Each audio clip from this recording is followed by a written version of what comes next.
19-20 হাজার টাকা একটা ফোন কিনতে যাচ্ছেন, কিন্তু হতে হবে 5G ডিভাইস, আবার থাকতে হবে ফুল এইচডি প্লাস রেজলিউশনের অ্যামোলেড প্যানেল, যাতে ডিসপ্লেটা দেখতেও বেশ ভালো লাগে, এমনকি ফোনটা দেখতেও সুন্দর হলে সুবিধা হয়, সেই সাথে ক্যামেরার রেজাল্ট নিয়েও মোটামুটি সন্তুষ্ট যাতে থাকতে পারি আমরা, আবার ব্যাটারি ব্যাকআপটাও ভালো পাওয়া যায়। তাহলে ভিডিওটা আপনি কন্টিনিউ করতেই পারেন। তবে এমন বিষয়ও রয়েছে যে কারণেই হয়তোবা এই ফোনটার কেনার ডিসিশনটাও আপনি নাও নিতে পারেন।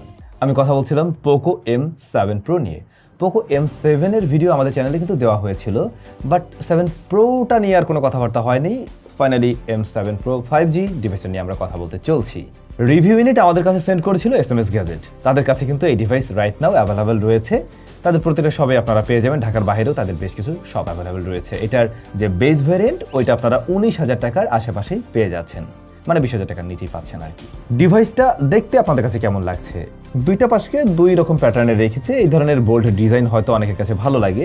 পার্সোনালি আমার যা মনে হয়, দুই পার্ট না করে সরাসরি একরকম রাখলেই পারতো, মানে পুরোটাই একরকম রাখলেই হতো। সেটা এই সলিড আইদার এ পাশের প্যাটার্নটা, এটা বেশি সুন্দর লাগবে অনেকের কাছে হয়তোবা। এখানে দুইটা ক্যামেরা আমরা দেখতে পাই। বডি ফ্রেম যেমন প্লাস্টিকে তৈরি, রিয়ার প্যানেলটাও প্লাস্টিকে তৈরি। একটা জিনিস আমার পছন্দ না, সেই জিনিসটাই এই স্মার্টফোনে আছে।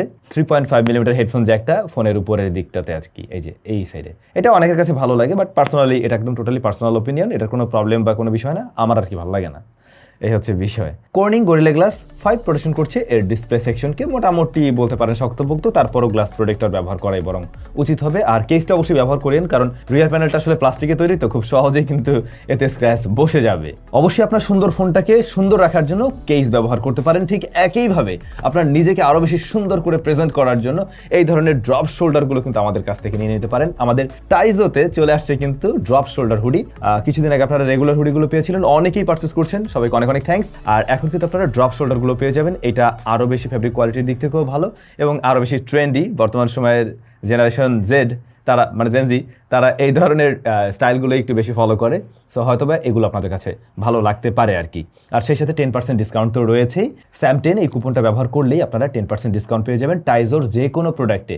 ডেসক্রিপশনে আমি ইনফরমেশন দিয়ে দিচ্ছি, আপনারা ওখান থেকে দেখে নেবেন। আমাদের কাছে কিন্তু ক্যাপগুলো এখন অ্যাভেলেবল রয়েছে, এমনকি স্যামসংয়ের ক্যাপ আপনার কিনতে হবে ব্যাপারটা এমন না, আপনারা আমাদের অন্য অন্য ক্যাপগুলো আছে সেগুলোও দেখতে পারেন। অলরাইট, কোথায় ছিলাম? স্মার্টফোনটিতে ছিলাম।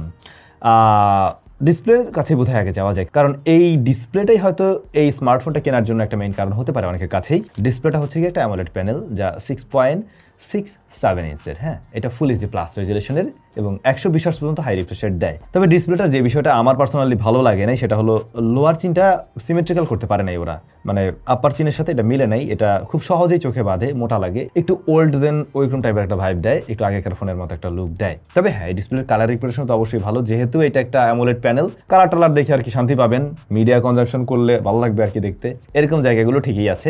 HDR10+ এর সাপোর্ট আছে। আবার এটা যখন আমরা আউটডোরে ব্যবহার করেছি ডিরেক্ট সানলাইটে, দেখার উপযোগী।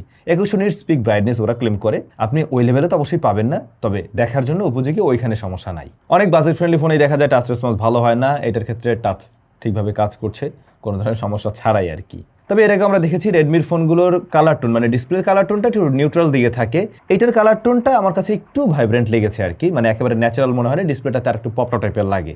বাট এটা আবার মনে হয় না যে খুব একটা সমস্যার কারণ হবে। যারা একেবারে কালার একুরেট ডিসপ্লে চান তাদের জন্য একটু সমস্যা হতে পারে, আইদার ওকে। এইটা একেবারে রিসেন্ট টাইমের ফোন না, এটা যখন আসে আউট অফ দ্য বক্স ডিভাইসটা কিন্তু Android 14-এ আসে এবং এটার ইন্টারন্যাশনাল যে ভ্যারিয়েন্ট ওটাতে 2 বছরের মেজার আপডেট পাওয়া যাবে, সুতরাং আপনি লেটেস্ট থাকতে পারবেন, ওটা নিয়ে দুশ্চিন্তা করার কারণ নেই। তবে EU ভার্সনটাতে বোধ হয় ওরা 4টা আপডেট দিচ্ছে, এরকম আর কি অনলাইন তথ্য আমি বলছি, এটা নট শিওর, অনলাইনে এমনটা পেয়েছিলাম। যাই হোক, হাইপার ওএস রয়েছে এখানে, আর প্রসেসর হিসেবে থাকছে MediaTek Dimensity 7025 আলট্রা। এই আলট্রা ফাল্ট্রা নাম দেখে আপনারা মানে খুব আবেগী হয়ে যাবেন না, এগুলো জাস্ট কোম্পানি নিজেরা একটু নাম দিয়ে দেয়, স্পেশালি কিছুই না, ওই রেগুলার জিনিসই, হ্যাঁ এরকমই থাকে। UFS 2.2 হলো গিয়ে এর স্টোরেজ টাইপ।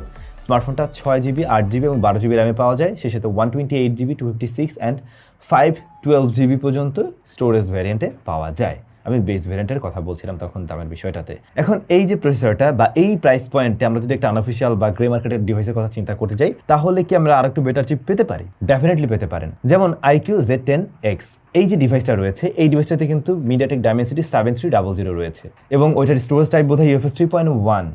সুতরাং পারফরমেন্স ওয়াইজ এইটার চাইতে ওই ফোনটা কিন্তু বেটার, বাট ওই ফোনটার কমতি কোথায়? ওটাতে একটা IPS ডিসপ্লে রয়েছে। তো আপনি এইখানে ডিসপ্লের ক্ষেত্রে একটু বেটার কিছু দেখছেন, বাট প্রসেসরে এসে আপনি একটু কম পাচ্ছেন। আগে হিসাব করতে হবে আপনি কোন ধরনের ডিভাইস আসলে খুঁজছেন।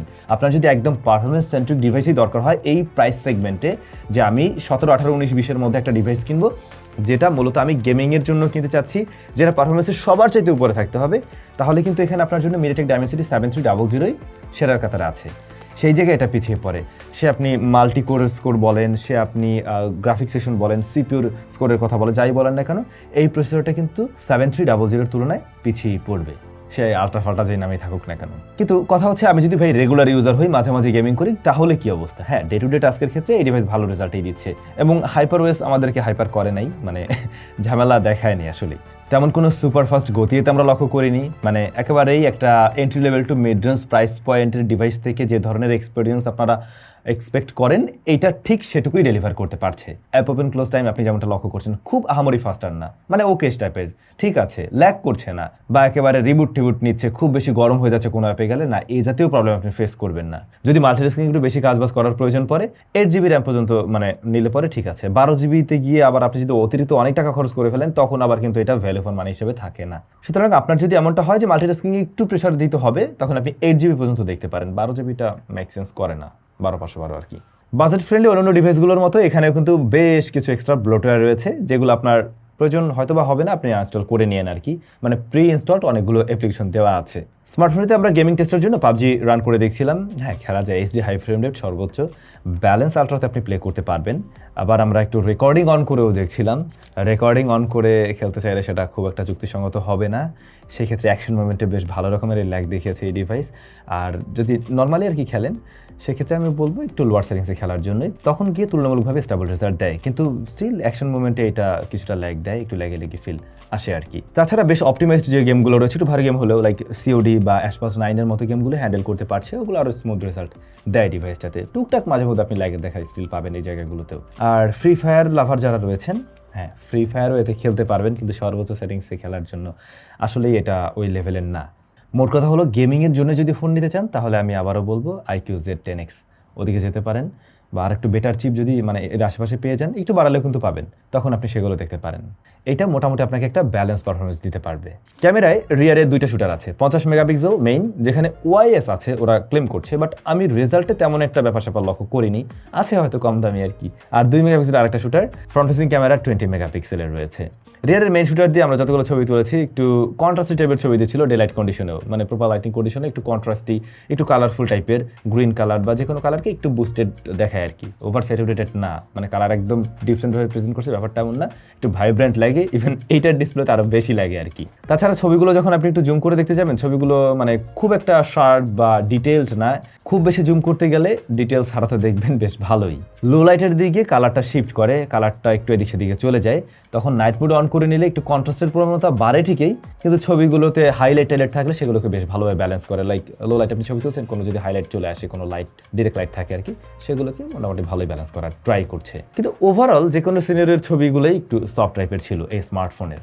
পোর্ট্রেট মোডে কোনো আলাদা ফোকাল লেন্থ আমরা পাইনি, একদম রেগুলার 1x যেটা আছে ওটাতেই আর কি নিচ্ছে। ব্যাকগ্রাউন্ড ব্লারনেসটা একটু আর্টিফিশিয়াল অনেকের কাছে লাগতে পারে, তবে এজ ডিরেকশন যথেষ্ট ভালো আছে এই ফোনের। আর হিউম্যান স্কিন এগুলোর কালার টালার খুব একটা চেঞ্জ করে না। 19,000 টাকার এই ফোনটার ফ্রন্ট ফেসিং ক্যামেরাটা ম্যাক্সিমাম মানুষের কাছে ভালো লাগবে, এমনকি এই প্রাইস পয়েন্টের অনেক অফিসিয়াল আনঅফিসিয়াল ডিভাইস থেকে এগিয়ে রাখবে ওকে। ফার্স্ট অফ অল বেশ ওয়াইড একটা ভিউ দিতে পারে, আপনার খুব বেশি দূরে নেওয়া লাগবে না, যারা গ্রুপ সেলফি তুলতে চান আর কি, তাদের জন্য এটা একটা সুবিধা দিবে অবশ্যই। আর এমনিতেও ছবির কোয়ালিটি ভালো আসে, ইনডোর আউটডোর দুই জায়গায় আমরা মানে এই প্রাইস পয়েন্টের ফোনের সাথে কম্পেয়ারে নিয়ে বলতে পারি ডিটেল ভালো দেয়, তবে একটু ফর্সা করার প্রবণতা আছে এখানে আর কি। ক্যামেরা 2 API নিয়ে যারা ভাবছেন না, লেভেল 3-তে আনলকড নেই এটা। মেইন ক্যামেরা ভিডিও রেকর্ড করতে পারে সর্বোচ্চ 1080p 30 fps এ, ভিডিওতে বেশ ভালো রকমেরই লিমিটেশনস রয়েছে। তাছাড়াও আমরা প্রচুর পরিমাণে জিটারিং দেখছি। ভিডিও নিয়ে যদি চিন্তা ভাবনা থাকে তাহলে বলবো ভাই এটা আপনি বাদ দেন, তাহলে এটা আপনাকে কোনোভাবেই সন্তুষ্ট করতে পারছে না। বলছিলাম বেশ কিছু কারণ রয়েছে যে কারণে হয়তোবা অনেকে নাও কিনতে পারেন এই ডিভাইসটাই। যাই হোক, ফোনটাতে ব্যাটারি রয়েছে 5110 mAh এর, এবং আপনারা বক্সে পেয়ে যাবেন 45 ওয়াটের চার্জিং সিস্টেম। এখনকার দিনে আমরা আরেকটু বড় ব্যাটারি দেখি, এটাতে আরেকটু বড় সড়ো ব্যাটারি বা 6000 mAh থাকলে পরে আমি আরও খুশি হয়ে যেতাম, তবে সত্যি বলতে এটার ব্যাটারি ব্যাকআপও খারাপ না, 7 ঘন্টা প্লাস এসওটি দিতে পারে এই ব্যাটারিটাই। তো আপনারা যারা কিনা মোটামুটি হেভি ইউজার বা মানে রেগুলার ইউজার রয়েছেন একদিন প্লাস টাইম আসলে ব্যবহার করতে পারবেন, তাতে করে সমস্যা নেই। আর স্পিকার হিসেবে স্টেরিও স্পিকার রয়েছে, এটার যে ইয়ারপিস এটা কি সেকেন্ডারি স্পিকার হিসেবে ব্যবহার করে, দ্যাটস ওয়াই আপনারা এখানের ভলিউমটা একটু কম দেখবেন, এটার ভলিউমটা একটু বেশি দেখবেন। আর স্পিকারটার ডেপটা তত বেশি না, একটু থিনার টাইপের লাগতে পারে অনেকের কাছেই। জাইরোস্কোপ সেন্সর এতে রয়েছে, ঠিকভাবে ওয়ার্ক করতেছে, নেটওয়ার্ক রিসিপশনে কোনো সমস্যা পাইনি, সেটা বোথ কানেকশনেই। আর আন্ডার ডিসপ্লে ফিঙ্গারপ্রিন্ট স্ক্যানার রয়েছে এই ফোনটাতে। এটার পজিশনটা খুব একটা নিচের দিকে না, আবার একদম উপরের দিকেও না, বেশ ভালো পজিশনে আছে। আর এটা পানি টানি না লেগে গেলে খুব একটা ঝামেলা করে না, তাছাড়া এই কুড়ির এই রেজাল্ট দেয়। পোকো M7 Pro 19,000 টাকার এই ডিভাইসটা ওরা ট্রাই করছে একটু ব্যালেন্সডভাবে তৈরি করার জন্য, তারপরেও কিছু জায়গায় বেশ কিছুটা কমতি ছিল, হয়তো ও কারণে অনেকেই আবার না কেনার চিন্তা ভাবনাই করবেন। আরেকটা বিষয় থেকে যায়, পোকোর প্রথম দিকের অপারেশন বেশ ভালো ছিল, বা প্রথম দিকের ফোনগুলো সত্যিই দুর্দান্ত রেজাল্ট দিয়েছিল, মাঝে একটু ঝামেলা করে ফেলছিল আপনারা জানেন।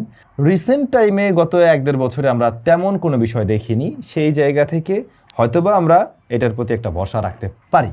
তারপরেও গ্রে মার্কেটের ফোন আপনারা তো ওইভাবে অফিসিয়াল ওয়ারেন্টির মতো ওয়ারেন্টি পাবেন না, সো একটু বুঝে শুনে নিলেই ভালো হয়। অথবা আপনারা একটু গ্রুপগুলোতে পোস্ট করতে পারেন, এই ফোন তো বেশ কিছুদিন আগে এসছে, যে এই ফোনটা যারা ব্যবহার করছেন আপনারা কেউ কোনো ধরনের প্রবলেম ফেস করছেন কিনা। আমরা তেমন মেজর কিছু কোনো গ্রুপ এখনো দেখিনি, আপনারা একটু কমেন্ট করে বা প্রশ্ন করে পোস্ট করে জেনে নেবেন, তাহলে বোধহয় আরও আপনাদের জন্য সুবিধা হবে। সবাই ভালো থাকুন, দেখা হচ্ছে আমাদের নতুন ভিডিওতে।